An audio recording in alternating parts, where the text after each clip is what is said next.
It has been 20 years since the fall of communism, but the regime that meant death for tens of millions of people has never been condemned morally, and it's left many KGB veterans in charge of the Russian government today. Former Soviet dissident and Cato Institute Senior Fellow Vladimir Bukovsky reflected on the need for Russia to acknowledge the criminal nature of its communist past at the Cato Institute, October 13, 2009. This is a portion of his speech. The worst scenario, which one could have imagined 20 years ago, could be observed in Russia today. What we see there is a march backwards, I would say. Some kind of revisionism, some kind of restoration process going on there. As we all remember, then at that time, President Putin defined the end of Soviet Union as the greatest geopolitical catastrophe of 20th century, which was really a strange thing to hear. I always believed that the emergence of Soviet Union was the greatest geopolitical catastrophe of all times, but he thinks the opposite. And of course, he acts accordingly. For them, for the people who came to power with him, and they're predominantly KGB people, the most important thing is to restore as much as possible of the Soviet system. Of course, they understand that it's not possible to do completely. The time has changed. There are so many things which could not be returned, and they don't try to do that. The country cannot be closed down. With modern technology, with internet, with mobile phones and satellite television, you can't close down the country. And if you don't close it down, you can't restore the Soviet system. Also, I doubt they can introduce many restrictions on movement anymore. For example, the right to travel abroad, although may be irritating for them, nevertheless is impossible to cut down. In the country which is so much corrupt as Russia today, any restrictions actually translate into a price of bribery. It's kind of a quasi-market mechanism. So if they try to reduce certain degrees of freedom for people would just pay bribes bigger than they would done otherwise. So it is a not very convincing attempt at restoring the Soviet system, but sometimes pretty painful. I mean, elections today are not elections. We all know that. I participated 2 years ago just for fun in what they call presidential elections. It was not presidential elections. It was not elections at all. It was kind of a game. What would they invent to disqualify you? We did it, several of us, including Garry Kasparov, myself, Nemtsov, and Kasyanov. And we thought who of us would be disqualified on which stage. That was kind of a game. And Guy was the one to drop, the first to drop down.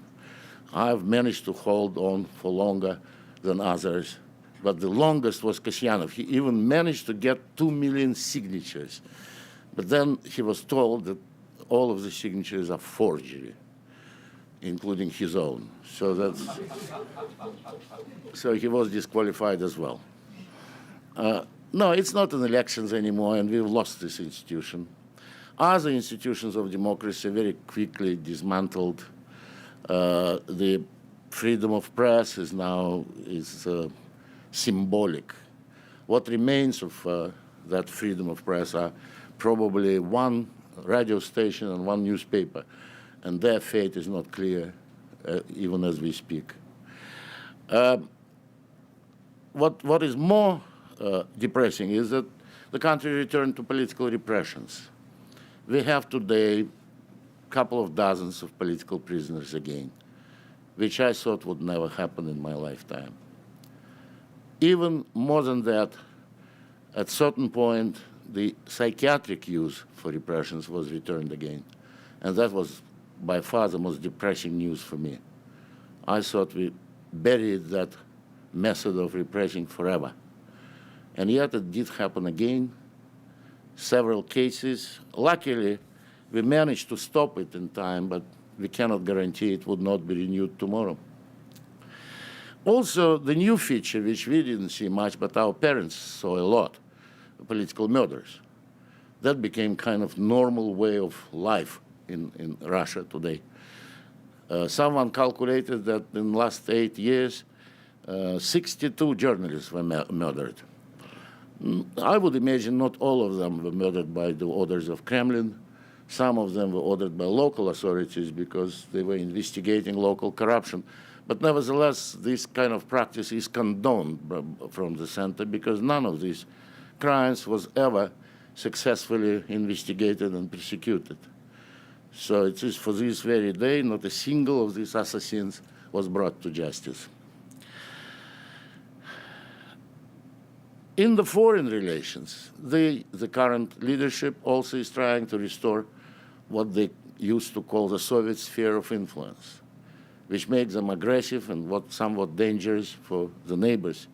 We've seen a year ago what happened with Georgia, but it's only one episode of many.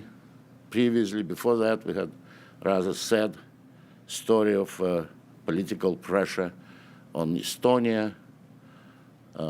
Right now, we can observe a mounting pressure on Ukraine because of the coming Ukrainian presidential elections, with all sorts of threats and rumors being circulated.